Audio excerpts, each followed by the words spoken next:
आज का पहला पाठ मकाबियों का पहला ग्रंथ अध्याय 1 पद संख्याएं 10 से 15, 41 से 43, 54 से 57, 62 से 63।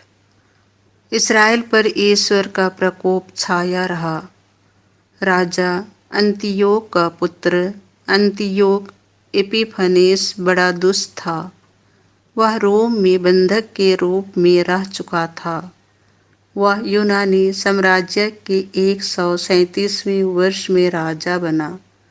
उन दिनों इसराइल में ऐसे लोग थे जो संहिता की परवाह नहीं करते थे और यह कहते हुए बहुतों को बहकाते थे, आओ हम अपने चारों ओर के राष्ट्रों के साथ संधि कर लें, क्योंकि जब से हम उनसे अलग हो गए हमें अनेक विपत्तियों का सामना करना पड़ा।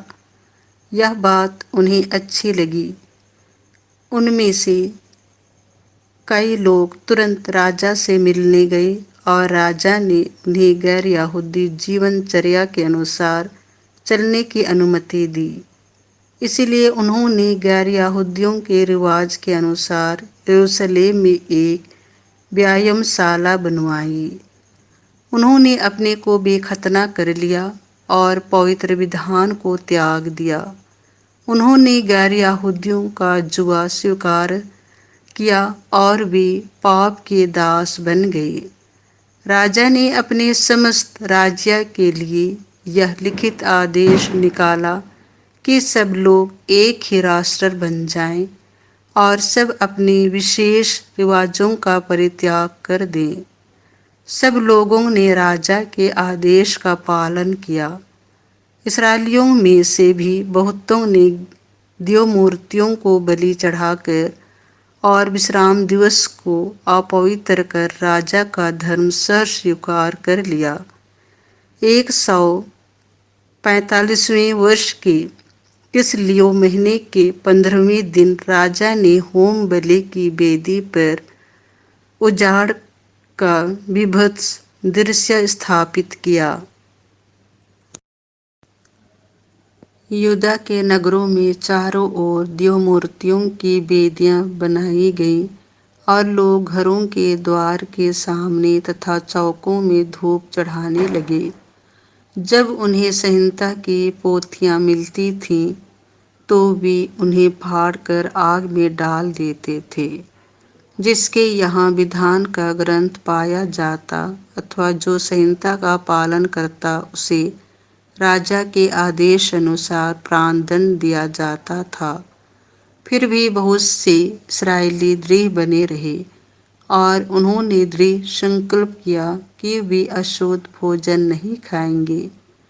वे मृत्यु को स्वीकार करते थे जिससे वे अवैध भोजन खाकर दूषित न हो जाएं और पवित्र विधान भंग न करें। इस प्रकार बहुत से इस्राएली मर गए। ईश्वर का प्रकोप इसराइल पर छाया रहता था। यह प्रभु की वाणी है। संत लूकास के अनुसार पवित्र सुसमाचार अध्याय 18 पद संख्याएं 35 से 43।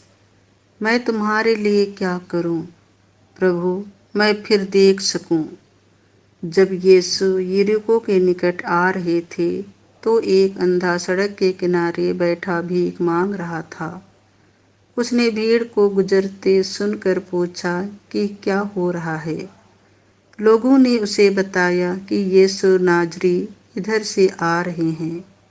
इस पर वह यह कहकर पुकार उठा, हे यीशु, दाऊद के पुत्र, मुझ पर दया कीजिए।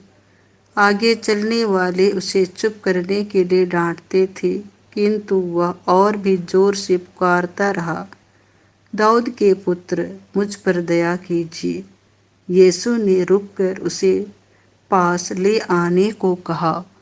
जब वह पास आया तो यीशु ने उससे पूछा, क्या चाहते हो, मैं तुम्हारे लिए क्या करूं? उसने उत्तर दिया, प्रभु, मैं फिर देख सकूं। यीशु ने उससे कहा, जाओ, तुम्हारे विश्वास ने तुम्हारा उद्धार किया है। वह उसी क्षण देखने लगा और ईश्वर की स्तुति करते हुए यीशु के पीछे हो लिया।